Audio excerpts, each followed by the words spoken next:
En el año 2001 se realiza en La Habana la conferencia académica Girón 40 años después.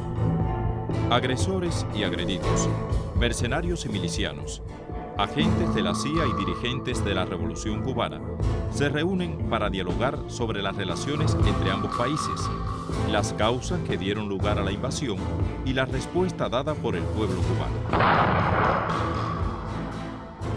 En el año 59 bombardearon La Habana de Estados Unidos, por ejemplo. Si alguien voló en un avión y hubo bajas, hubo víctimas. Antes la actividad de la CIA contra Cuba, antes de enero del 60, se diluía en la división del hemisferio occidental. Pero en enero del 60 se crea por vez primera en la CIA una fuerza de tarea para trabajar contra Cuba, que es la WH4, bajo la dirección de Jacques Sterlini. Que mucho antes del 17 de marzo de 1960, la política de hostilidad y agresiones del gobierno de Estados Unidos contra Cuba se había iniciado. De las presiones diplomáticas a la escalada de agresiones económicas y de ella a la organización y dirección de fuerzas de oposición contrarrevolucionarias, tanto dentro como fuera del país, a la estimulación, apoyo y equipamiento de grupos armados irregulares en las zonas rurales y montañosas cubanas, a la realización de actos de sabotaje y terroristas en las ciudades, así como la preparación de conspiraciones para atentar contra la vida de Fidel y otros líderes revolucionarios, entre otras medidas, que más tarde integrarían todo un programa gubernamental. 4 de marzo de 1960. Una explosión estremece La Habana. Nadie sabe qué ha sucedido, pero los cubanos corren a ayudar a los heridos. Efectivamente, la explosión de la Cubre fue algo que irritó sumamente a todo el mundo. Es como si lo estuviera viendo el minuto exacto en que, estando allí en la dirección del INRA, escuchamos una explosión fuerte, hizo retemblar un poco el propio edificio. Y miré y vi una columna de humo. E inmediatamente bajé, tomé el auto y fui para allá. Cuando usted acusó a los estadounidenses por ser los responsables de la Cubre, ¿se basó esto en evidencias, en supuestos, en emociones o en cálculos? Pregunta si había algún papel. Le digo que no. Si había alguna evidencia, le digo que no. Simplemente había la total convicción de que sí había sido un sabotaje y era obra de la CIA. No pensamos que era el FBI porque era la CIA la responsable. La institución de Estados Unidos se encarga de determinadas responsabilidades. No pretendo decir una sola palabra para herir a nadie. Pensamos que sí que era parte de la conspiración contra nosotros. Meditamos y meditamos cómo había sido todo. Y llegamos a la conclusión incluso de que la segunda explosión había sido intencional. En investigaciones posteriores se sabe que en el barco La Cubre, en el puerto de Amberes, estuvieron 2 norteamericanos, incluso hicieron el viaje hasta La Habana y después que llegaron a La Habana tomaron avión y se fueron de Cuba inmediatamente. Yo puedo entender por qué usted sospechó de la participación de la CIA en la explosión. Si fue un sabotaje, yo quiero que usted tenga mi seguridad de que nosotros no participamos. Nosotros no planificamos o auspiciamos o apoyamos ese trágico accidente. Muy bien, me parece correcto, es su deber. Pero yo pienso, y no voy a insinuar nada, que usted está diciendo la verdad. Le acepto la explicación, aunque no doy por concluido, ni mucho menos, el problema. Como esto, de todas maneras, de esto se deja constancia histórica, no vaya a parecer que al decir que le creo lo que está diciendo, esté afirmando que haya dejado de pensar la concepción que entonces tuve y todavía tengo del origen de aquel hecho. Gracias. Sobre la Cubre, yo recuerdo nítidamente lo que pasó ese día y las conclusiones que yo saqué del hecho. Yo estaba en mi despacho en la jefatura de policía cuando la explosión. Sentí estremecerse las ventanas y partí de inmediato, menos de 1 kilómetro de allí, para el lugar de los hechos. Llegué al vapor, la Cubre, cuando estaban sacando los heridos. Entré en el barco. Entonces, un marinero francés me explicó lo de la explosión y me explicó también que si continuaba el fuego aquel podía haber más explosiones. En aquella oportunidad, yo era segundo jefe de la Policía Nacional Revolucionaria.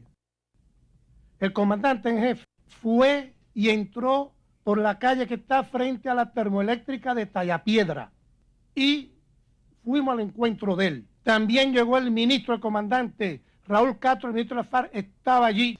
Todavía no se ha producido la segunda explosión, que fue la tenebrosa, la grande.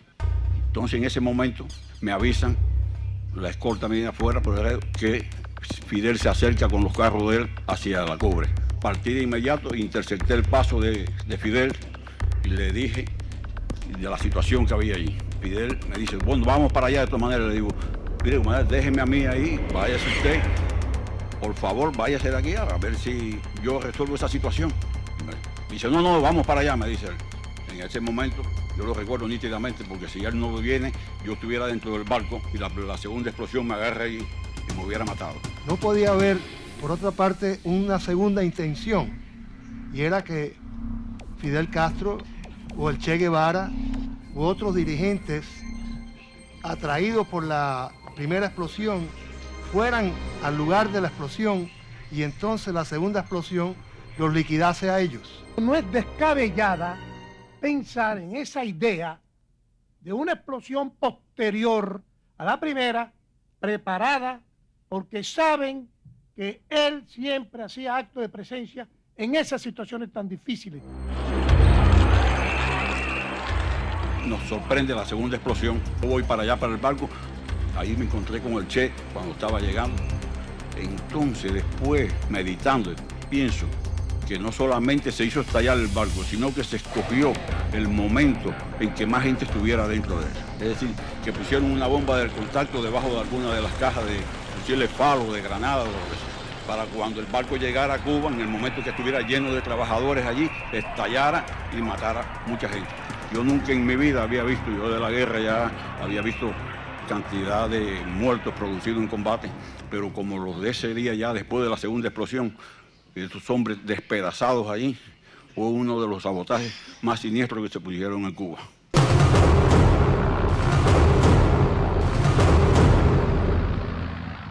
Usando la imaginación, podría decir abusando de la imaginación, se podría llegar a elaborar esa idea, pero es muy difícil, una bomba no se pone, porque para lograr esos objetivos hay otros muchos procedimientos, y más fácil, menos complicados y más seguros. Porque nadie podía imaginarse a la hora que iban a descargar ese barco y quién iba a estar allí. Yo pienso que el objetivo fundamental de sabotear ese barco era impedir que el país adquiriera armas. Probable objetivo 2, dar un golpe fuerte, bien desmoralizador, y a la vez sembrar un pánico grande en nuestra población. El pueblo, indignado ante el crimen cometido por el sabotaje al vapor La Cubre, acompaña a los familiares de las víctimas hasta el cementerio de Colón. Al día siguiente, en el entierro de las víctimas, yo no podría decirle ahora a cuántas personas dimos sepultura, porque aquello produjo un total de más de 100 muertos. Me imagino que algunos morirían después, algunos habrán desaparecido con la explosión, otros serían fragmentos de cuerpos humanos. Y se reunió una enorme multitud y marchó por la calle 23 hacia el cementerio, casualmente el día en que al despedir el duelo o al pronunciar un discurso, yo dije, patria o muerte, venceremos. El sabotaje al vapor La Cubre fue la más sangrienta de las acciones llevadas a cabo para desestabilizar y destruir a la revolución en sus primeros meses en el poder. El hecho demostró al pueblo cubano de lo que eran capaces sus enemigos y reafirmó su convicción de prepararse para afrontar cualquier agresión, resistir y vencer.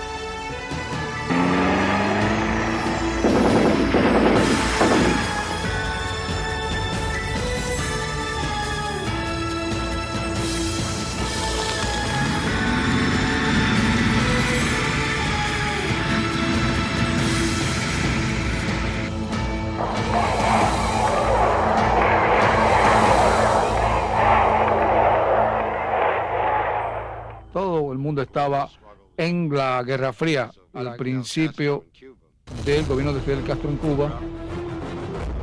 Se consideraba que eso era otra victoria para los rusos.